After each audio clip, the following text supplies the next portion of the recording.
Do you believe that TV sets can be portals to another dimension, or even hell itself? What about film sets, or a production studio?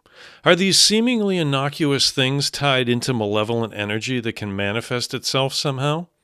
Well, one D-list celebrity apparently thinks that they can be, and won't even let a scary movie play on her TV in her house. We'll dive into this, man, I don't even know what to call this. Strange belief? Well, whatever. Here we go. Welcome to today's episode of The Weekly Strange.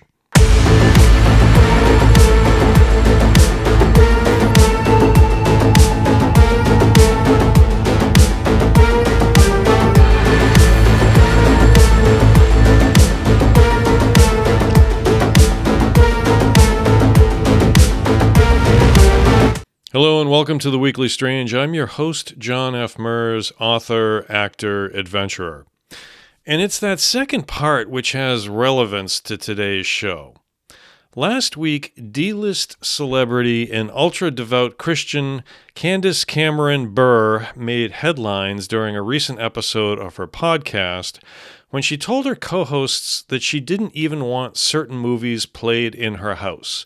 Quote, I don't even want someone watching a scary movie in our house on the TV because to me, that's just a portal.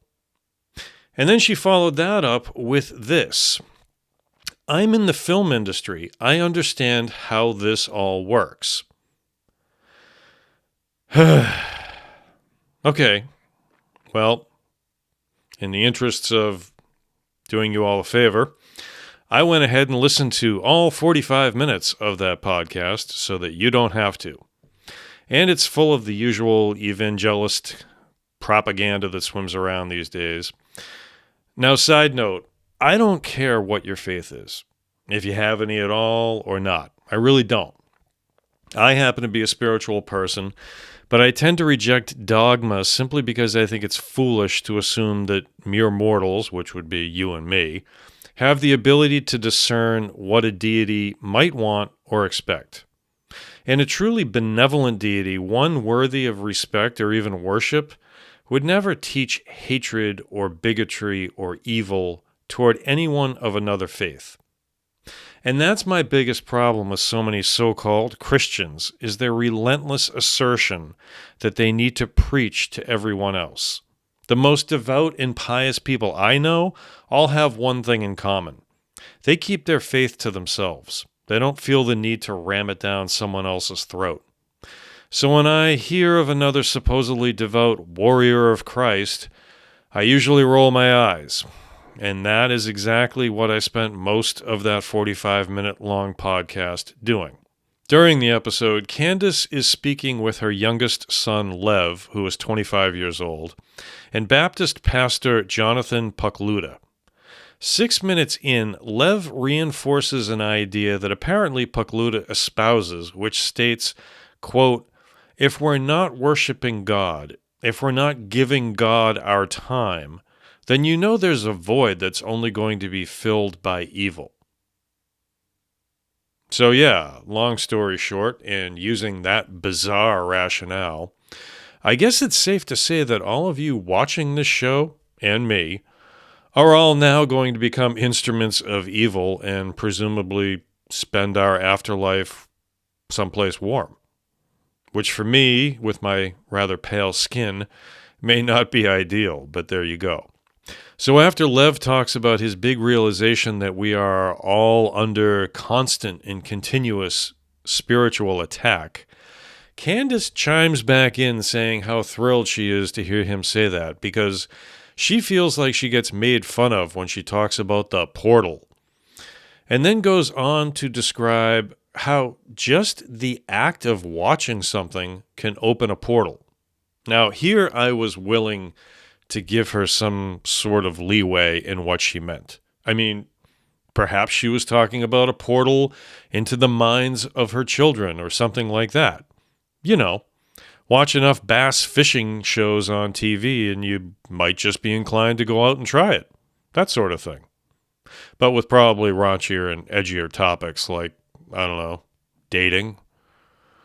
Sadly, though, I was mistaken. Candace was talking quite literally about a portal to something evil being opened inside of her home. And she followed that up by proclaiming that, "I'm in the film industry. I know how this all works."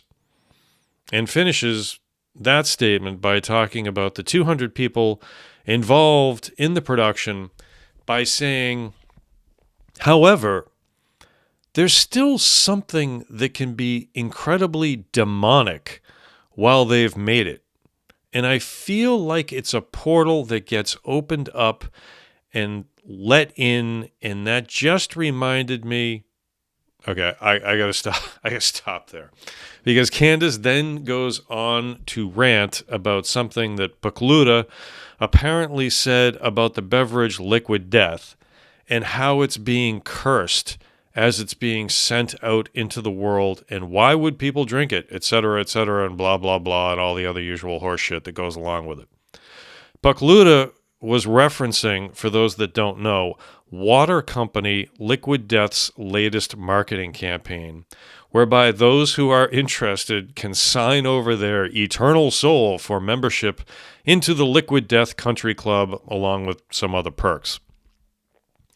This is the same Liquid Death beverage company that has launched all sorts of really innovative and often hysterical marketing campaigns in the past, like the pleather adult chastity diaper, coffin-shaped goth makeup kits, and more.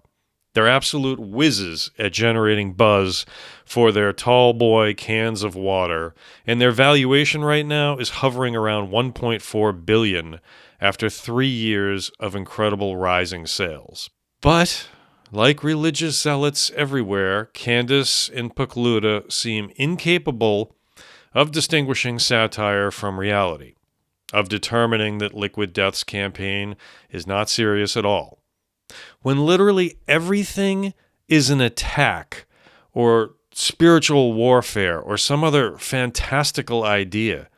There's no room for laughing something off as silly. Everything's a threat. Everything has to be taken seriously. Everything is a mortal danger. And the harm here, the real, genuine harm, isn't from Liquid Death. It comes from not having the ability to gradually escalate things that need to be escalated and simultaneously de-escalate things that don't require a thermonuclear option. This lack of a behavioral response spectrum, so to speak, is why we have road rage murders. It's why we have so much abject hatred toward others. The whole, "if you're not with me, then you're my enemy," is why this country is so divided and, frankly, messed up right now. It hasn't been that way overnight. It's been something that's been brewing for a long time. But that lack of ability, that buffer zone between responses, is why it is the way it is. But getting back to Candace and her assertions about demonic portals, look, the film set is something I can speak to. I've been on more than a few myself. And I can say this. Making a film or a television show is absolutely one of the coolest things you can possibly experience. Except maybe if you're just there as an extra because their pay sucks and they eat last after everyone else and they're basically just set furniture.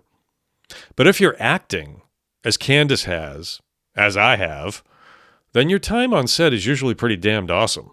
The crew is usually phenomenal. I mean, they're like a fine-tuned machine because they know what's at stake. Millions of dollars. Speaking for myself, when I get hired to act in something, my goal is always the same. Make everyone else's job on set easier. That means show up on time, deliver my lines, take any notes from the director, and make sure they get what they need so they can move on to the next scene on the schedule. Be nice to everyone. That's it. Not once have I ever seen a demonic portal open up on set like an old episode of Scooby-Doo and unleash the minions from hell. Not once. Now, granted, maybe the projects I worked on couldn't afford any demons. I mean, maybe the set of Candace's Great American Family is rife with them. Or that Christmas movie she did. You know, everyone knows those things are basically allegories on blood sacrifice and satanic devotion, right? Look, I'm not saying that Candace doesn't have the right to tell her 25-year-old son, who apparently still lives at home, that he can't change the channel to drag me to hell. I mean, I get the whole my house, my rules thing. But to imply that simply watching a movie can invite evil forces into your home, I mean, come on. You know, if your faith is so utterly vulnerable that watching the likes of Bela Lugosi or Jason Voorhees opens a portal to hell, then it seems to me it might be time to find a stronger faith. Someone utterly unshakable in their faith, they wouldn't feel threatened by a scary movie, or a different ideology, or someone who lives their life differently. It's the ones who are insecure and afraid of anything and everything that could rattle their little house of cards that presents the biggest threats to our happiness these days. Even here on this channel. The other night, someone decided to swing by and post a whole slew of comments denigrating those who believe in Bigfoot and UFOs and any of the other number of strange topics that we discuss out here. I mean, can you imagine being so unhappy and so miserable that your only source of joy on a Friday night is crapping all over anyone who finds enjoyment discussing the possibility of mystery in our world? It's really sad.